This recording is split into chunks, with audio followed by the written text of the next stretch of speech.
So it's this is now our sixth major factory, and now we're in 3 continents. So it's actually great for us to have 2 major vehicle plants in North America, an awesome factory in China, and one in Europe that I was just at recently. So this is going to be a huge improvement for Tesla, and it's also going to be better for the environment because you want to make the cars where the customers are and not put them on ships and over the oceans. So it's going to be way better to make the cars locally.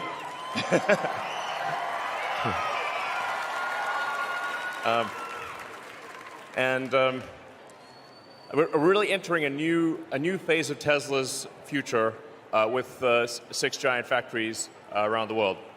So, and scaling to extreme size. As you can see from this building, it's not small.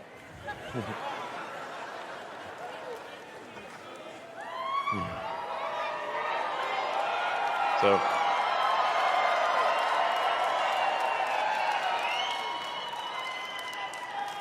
and this is also Tesla's global headquarters.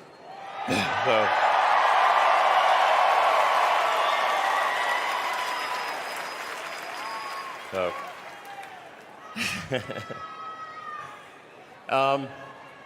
why Austin?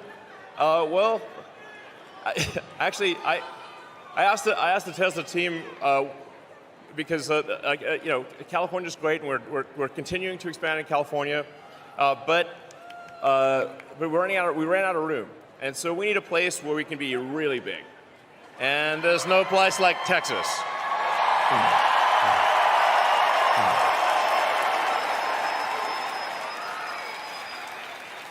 So here we are. We're 10 minutes from the airport, 15 minutes from downtown.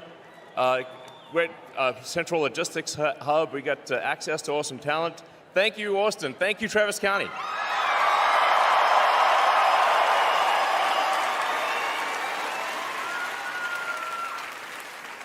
And it wasn't easy building this incredible, this humongous building and getting all this equipment here. I just cannot express enough appreciation and gratitude and admiration for the Tesla team that built Gigafactory. Let's just give them a hand.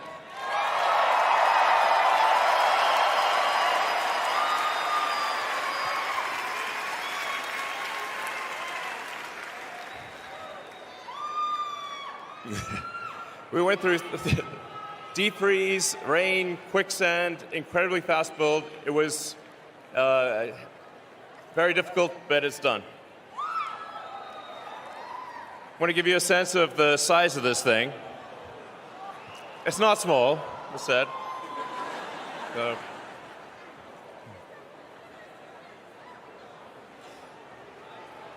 So what we have here is, if you put the building on its side, it's taller than the Burj Khalifa.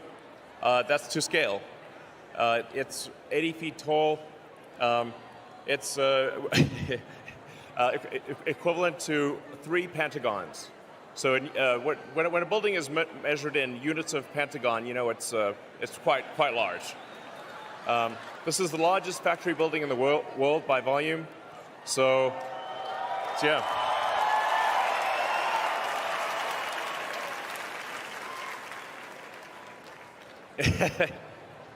I'm glad you asked that question. According to our calculations, you could fit 194 billion hamsters in this building.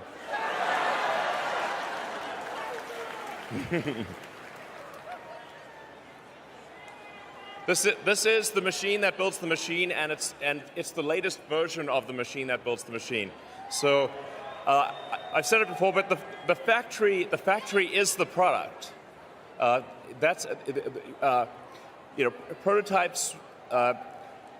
They require imagination, and they're not easy, but relative to production, prototypes are easy. Production is hard. And this building is the most advanced car factory that Earth has ever seen.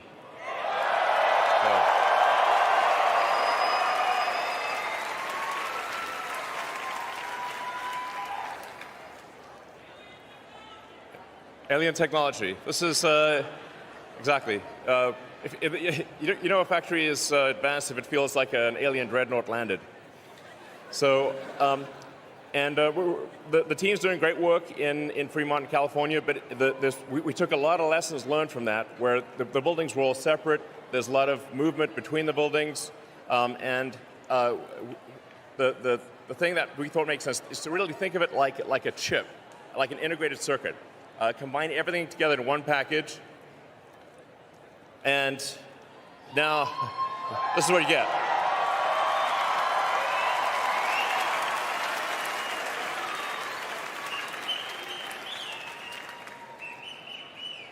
So this is a case of raw materials come in one side, they get formed into a cell, then get formed into a pack. Then we cast the front and rear body. The pack itself is structural, and out comes a finished product. So it's raw materials in one side, cars out the other side. Yeah.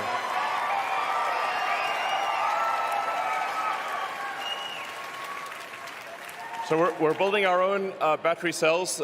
We think the most advanced cell in the world here at Gigafactory. All the footage you see here is from this factory. So. And we think over time this will probably be the biggest cell factory in the world. So.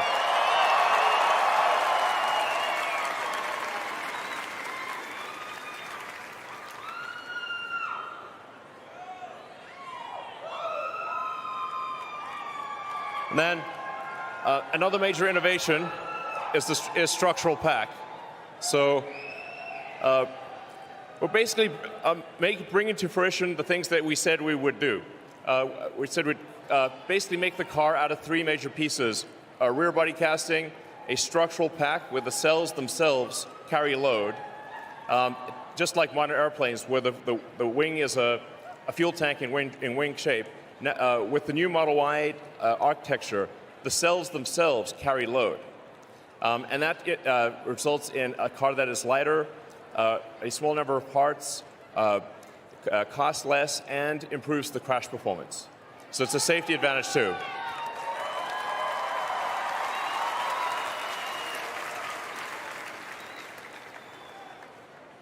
Yeah.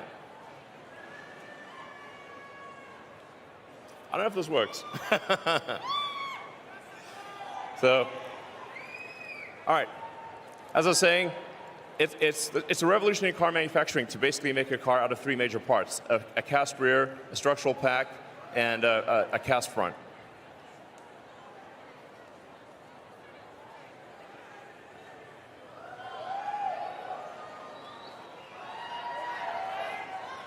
So what you're looking at are the biggest casting machines ever made.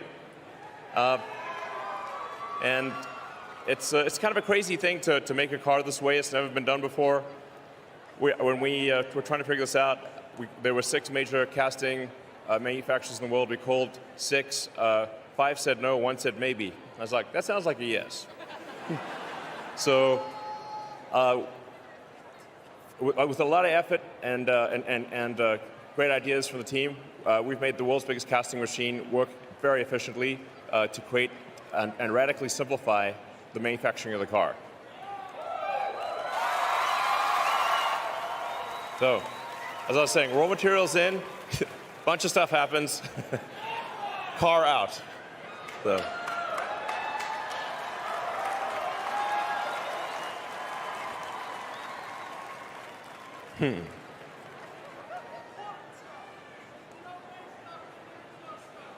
Yes, exactly. If you don't make stuff, there is no stuff.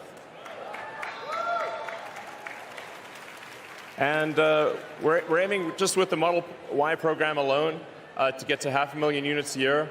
And then we're going to start manufacturing Cybertruck here next year.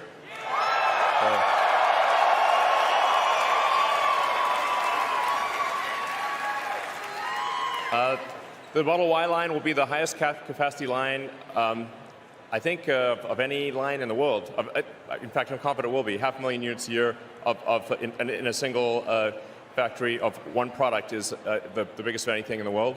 And definitely this will be the highest volume car factory in America. And yeah.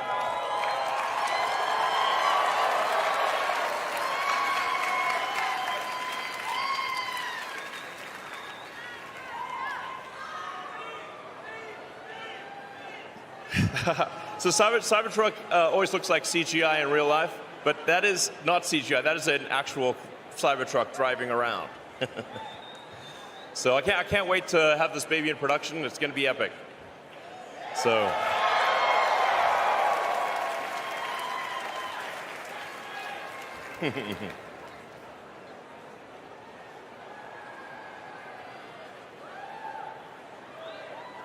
So